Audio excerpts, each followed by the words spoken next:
अगले 24 घंटे के दौरान ईरान के 2 बहुत बड़े हथियारों को लेकर इजरायल और अमेरिका में रिपोर्ट पहुंचने वाली है। इजरायल को डराने के लिए ईरान ने बहुत बड़ा फैसला किया।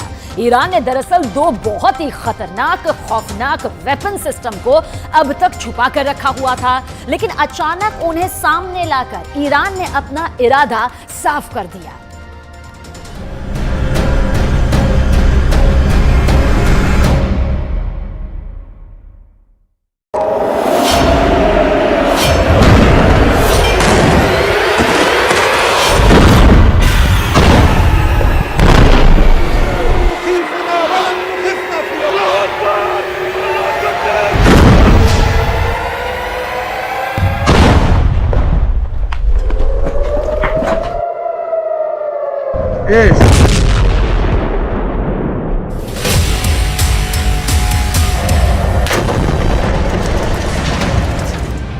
एक तरफ गाजा पर बमबारी हो रही है,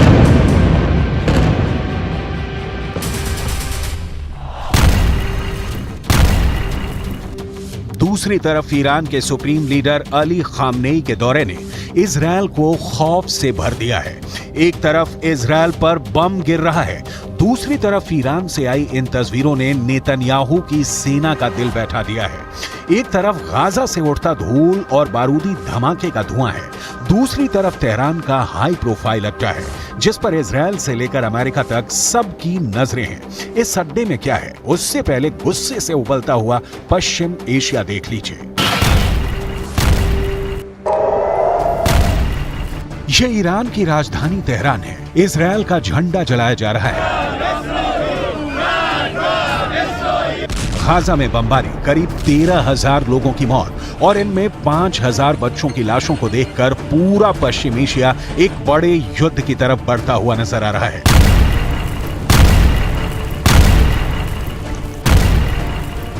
ईरान पर पब्लिक का दबाव बहुत ज्यादा है। तेहरान में रोज प्रदर्शन हो रहे हैं।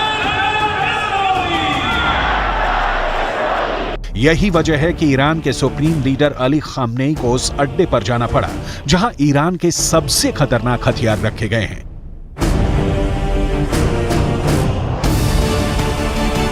यहीं से निकली ये तस्वीर पूरी दुनिया में वायरल हो रही है। ईरान के सुप्रीम लीडर अली खामनेई के सामने है ईरान का सबसे खतरनाक ड्रोन, जिसका नाम है गाजा। इस ड्रोन को ईरान का सबसे पावरफुल लीडर क्यों देख रहा है? इस वक्त पूरी दुनिया में इसके मतलब निकाले जा रहे हैं। ईरान ने गाजा नाम का जो ड्रोन बनाया है, ये 2000 किलोमीटर के दायरे में ऑपरेट कर सकता है। ये 35 घंटे तक 350 किलोमीटर प्रति घंटे की रफ्तार से उड़ान भर सकता है। 35,000 फीट की ऊंचाई तक उड़ सकता है और सबसे खास बात कि ये 13 मिसाइल लेकर उड़ सकता है। ईरान ने इस ड्रोन का नाम बहुत सोच समझ कर रखा है। 2021 में इस ड्रोन को लॉन्च करने के बाद अब इजरायल की बमबारी के बीच गाजा ड्रोन को दुनिया के सामने एक बार फिर लाना, ये ईरान की तरफ से बहुत बड़ा संदेश है, खासकर जब इसके साथ खामनेई की फोटो पूरी दुनिया में वायरल की जा रही है। लेकिन खामनेई के टारगेट पर इस वक्त अमेरिका और इजरायल से ज्यादा अरब वर्ल्ड के वो देश हैं जो इस वक्त गाजा पर बमबारी को देखकर खामोश बैठे हुए हैं। मुसलमान